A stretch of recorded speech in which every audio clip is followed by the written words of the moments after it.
Hi everybody, this is Mary for Stampin' Camp with Mary and Mary's Stamping Happenings, and today is Tips and Techniques Tuesday, and I want to bring back an old favorite of mine.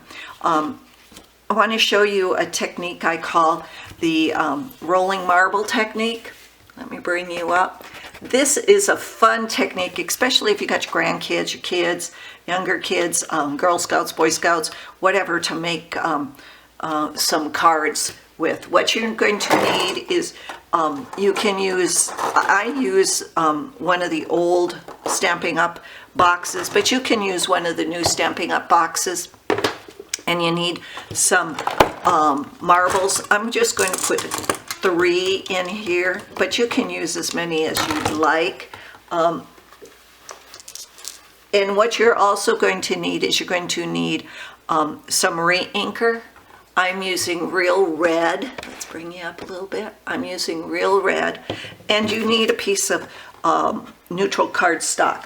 And you need something so it will not permanently, but will adhere to the back of that. So I'm just going to put this, and I'll put a couple of pieces of glue dots on. So right now what I'm going to do is I'm going to put some re-inker in the bottom of this, about 6 drops. 6 drops, you're going to get a lot of cards out of it, and I'll show you. So I'm going to close this, and I'm just going to run the marbles around it until the marbles got ink on it. All the marbles are inked up. Then I'm going to open it up, and I usually put this on first so I don't have to open it while the marbles are still gooey. But then I'm just going to attach this to the top of the lid, close it, turn it over, and run those marbles that got the ink on it.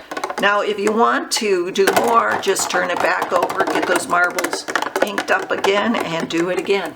And you could do a couple of different colors. I wouldn't put more than 2 colors in here, and then I wouldn't run the marbles too much because then it'll start getting brown. But you could have 2 or 3 of these boxes with different colors and move this from one box to a next box. And again, then just set it on a background, a card base, and keep a bunch of these at hand. You can put a saying with one of your labels, or, you know, put a